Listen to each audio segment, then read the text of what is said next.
స్వరం విచ్చి సమస్యలు తీర్చేటువంటి జనసేనాని జననేత ఉప ముఖ్యమంత్రి శ్రీ పవన్ కళ్యాణ్ గారి సందేశం.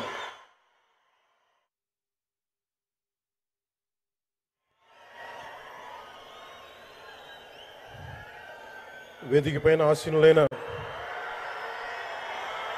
మనందరికీ స్ఫూర్తిదాయకమైన నాయకులు, మన గౌరవ ప్రియతమ భారత ప్రధాని నరేంద్ర మోదీ గారికి 5 కోట్ల ప్రజల తరపున, మనందరి తరపున వారికి మనస్ఫూర్తిగా హృదయ నమస్కారాలు తెలియజేసుకుంటూ స్వాగతం పలుకుతున్నాం. వేదిక పైన ఆసీనులైన గౌరవ రాష్ట్ర గవర్నర్ గారికి, అబ్దుల్ నజీర్ గారికి నా హృదయపూర్వక నమస్కారాలు. రాష్ట్రాన్ని ఒక తరం కాదు, ఒక ఎన్నికలు కాదు, 5 సంవత్సరాలుగా ఒక తరం కోసం ఆలోచించే నాయకులు శ్రీ నారా గౌరవ ముఖ్యమంత్రి శ్రీ నారా చంద్రబాబు నాయుడు గారికి హృదయపూర్వక నమస్కారాలు.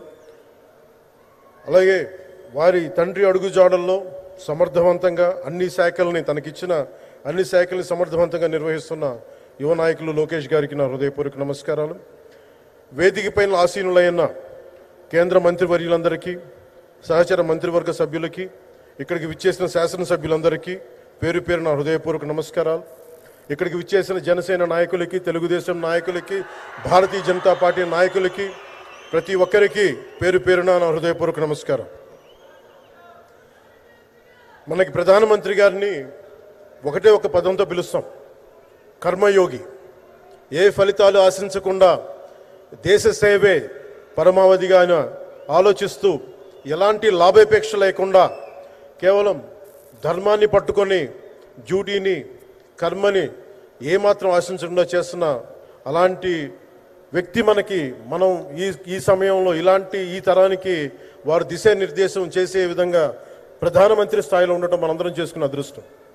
One who performs duty with truth, righteousness and discipline without attachment to results and dedicates action to the protection of the motherland attains eternal glory. The statement perfectly describes Honorable Prime Minister Shri Narendra Modi ji. Our Honorable Prime Minister Shri Narendra Modi ji is not just leading a government.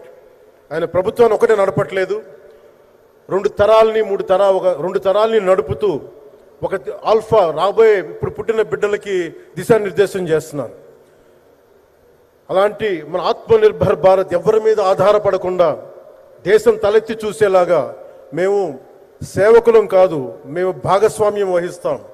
మేము దేశానికి, ప్రపంచానికి దిశానిర్దేశం చేస్తాం. భారత్ అగ్రగామి, అంతేగాని కూర్చోబెట్టి చేతులు మడుచుకొని మేము భయపడతా ఉండే దేశం కాదు. తలెత్తుకొని పొగరగా, ఒక దేశపు జెండా ఎంత పొగరుగా ఉంటుందో అంత పొగరుతోటి భారతదేశాన్ని ప్రపంచ పటంలో నిలబెట్టిన మోదీ గారు మనకి ఈ రోజున ఈ కార్యక్రమానికి విచ్చేసి, ప్రత్యేకించి మొన్న గూగుల్ వచ్చింది, అలాగే ఈ రోజున ముఖ్యంగా దాదాపు 13,000 కోట్ల పైచిలుకుతోటి ఈ రోజున మనకి పెట్టుబడులు వస్తూ ఉన్నాయి. దాంట్లో ప్రత్యేకించి ఉరవకంలో 4,000 కోట్ల రూపాయలు పెట్టుబడి మనకి.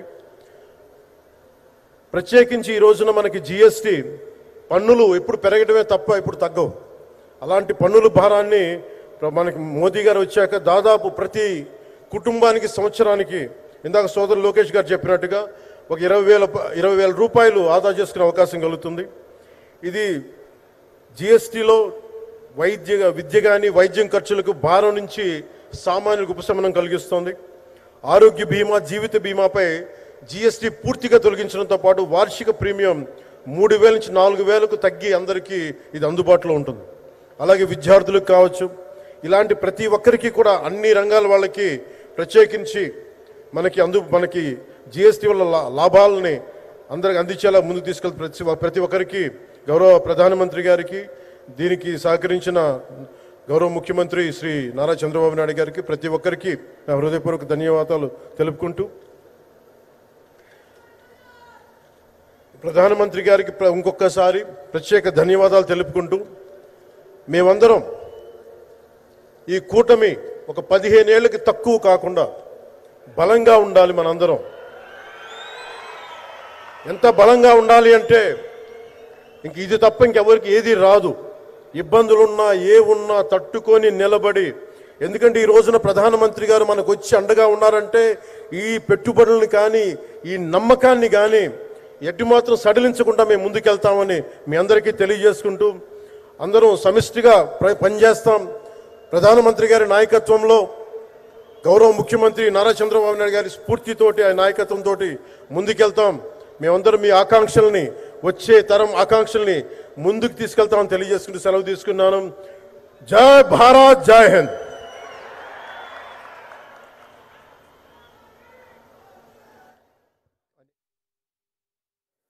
ప్రజాసేవే పరమోన్నత ధర్మం.